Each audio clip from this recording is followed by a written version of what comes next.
All right. Thank you, Patrick, for this time. Patrick RETTIG of the RETTIG Corporation, serving businesses around the world in need of financial turnaround. I think I heard you've served over 800 businesses.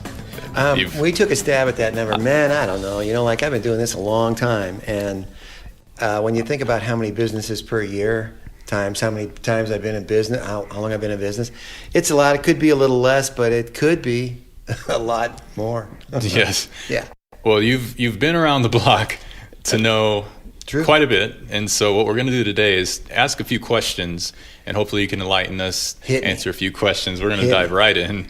Well, actually, speaking of that, 800 businesses, that's a lot of businesses. And there's an average I read, I believe it was the Motley Fool posted this thing, 20% of small businesses fail within the first year. And by 5 years, 50%. By 5 years, you're just flipping a coin, according to these statistics. Now, if that's the case, in your experience, what would you say is a number one reason why this happens? I get that question all the time. What's the number one reason why corporations fail? It's a really good question, but if you've been on my side of the desk for a long time, the answer becomes more and more because we're human beings and we want more. We don't like the law. We sort of cut corners where we shouldn't. Beat around the bush. Maybe we pay our taxes not on time. Maybe we don't make our bank payments on time.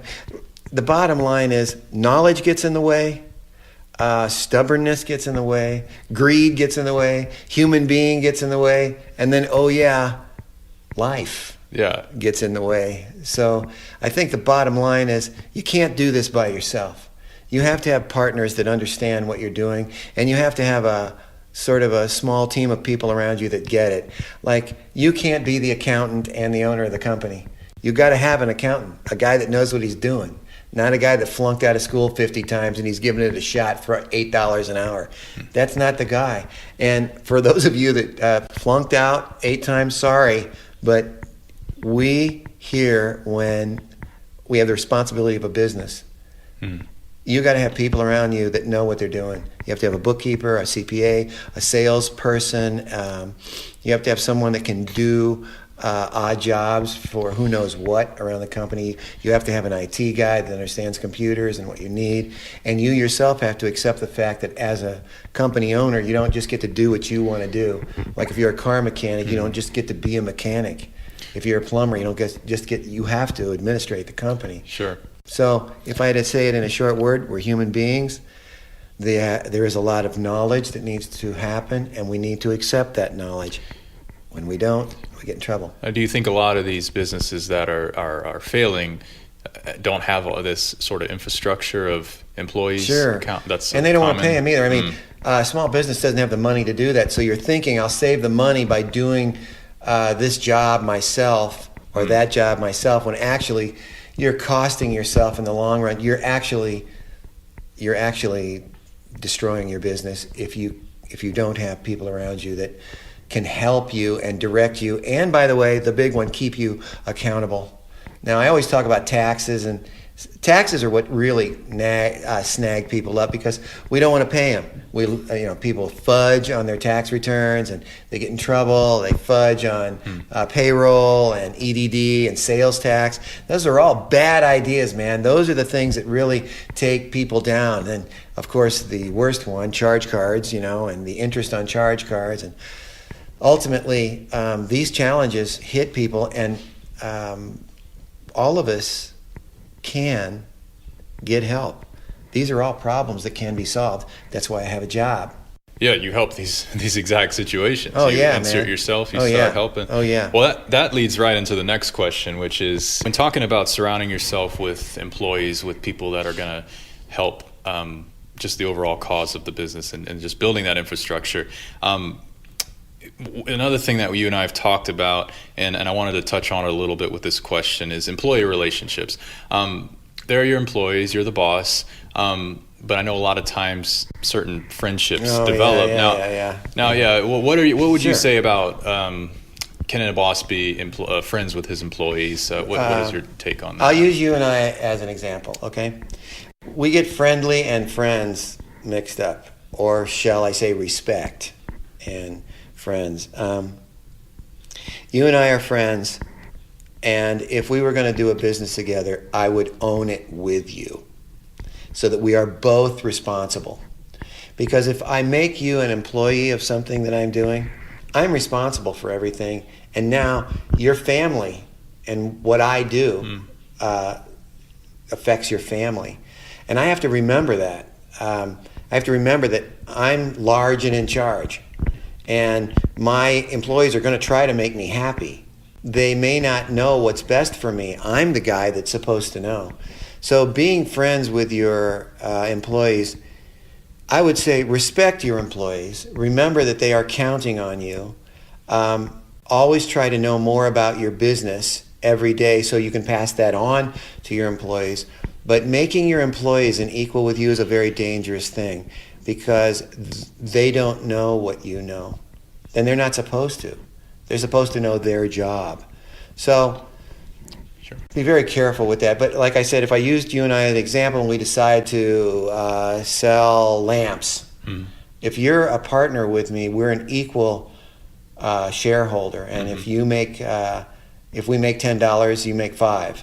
Well, actually, at $10, we take $2 off the top for expenses, $1 for $3 for taxes, $1 for mistakes that we've made. See, they're stationary. By the way, by the end of the day, people don't really realize the owners of the company come home with not a lot of dough, but we are lucky enough to have to be entrepreneurs in this society. Long story short, being friends with your employees is a slippery slope. Respect them as people who are counting on you. So you must know your job, and you must be able to take care of their needs as an employee.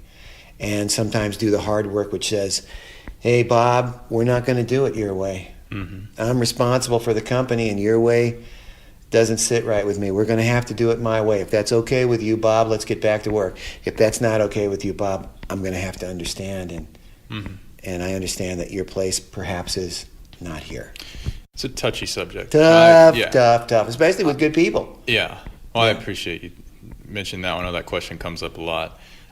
You also mentioned family, and the third question really is perhaps one of the most important things is figuring out that balance between work and family. A lot of times people say, what comes first, business or family? But what happens a lot, I think, is people are getting kind of they infuse into the business, and inevitably, or just somehow conflict arises. I think the question really is just how should the time and effort be diversified to best avoid conflict in this sort of business, family, work-life balance? Wow, man. Relationship? Impossible, right? It's a good answer. It's right? Impossible, right? Yeah. I mean, somebody's going to get jacked up, right? You got to make the decision. It's never popular all over the place. Your wife's not necessarily for it. Your husband's not necessarily for it. Your kids, your employees, the IRS agent, your customers. There's so many people that to stick to the straight and narrow, it comes down to health. You better be in good health. You better be eating right. You don't think right when you don't eat right. People, I haven't had time to eat. I haven't had time to sleep. That's a dangerous CEO. Trying to put family first, it's hard to do if you don't have someone with you. I got to point out that I help people all the time, and the stuff that I talk about is common sense, and it's really not so common. And as a people left alone, we can be very stupid, and stupid is very expensive. I can say to a guy, dude, if you run up this charge card right now, how is that going to help your family?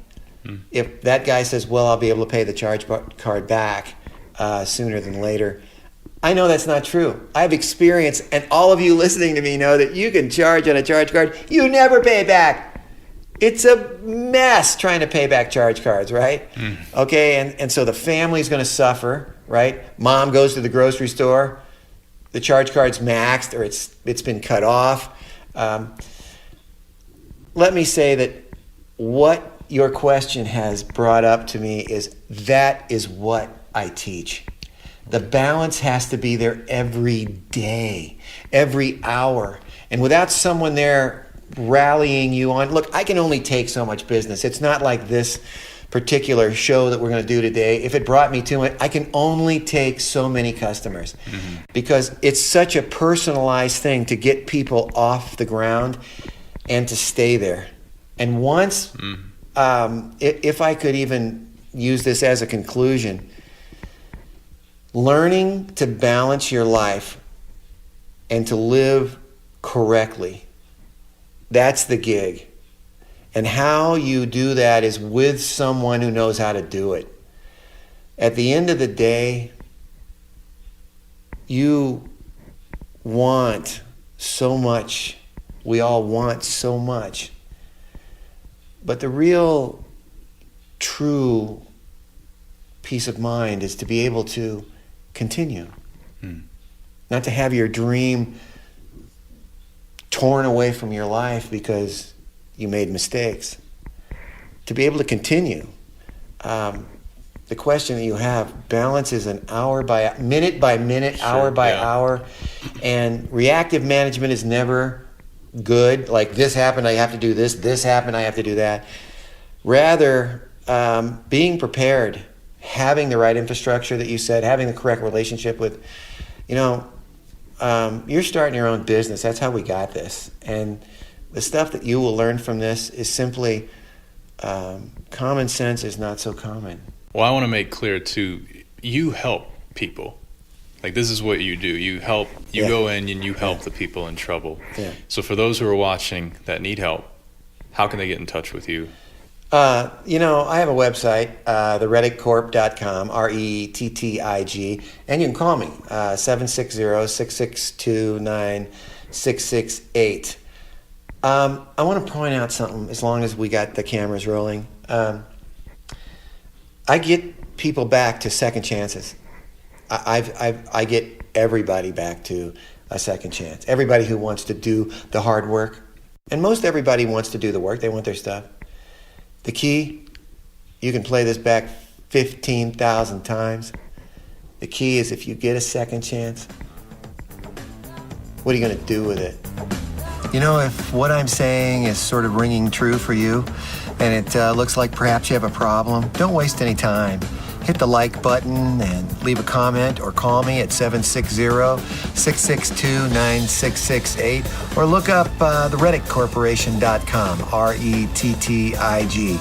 Don't waste any time. When you've got problems, it's honorable. It's honorable to bring in someone who knows, so that you can be the hero that you were meant to be.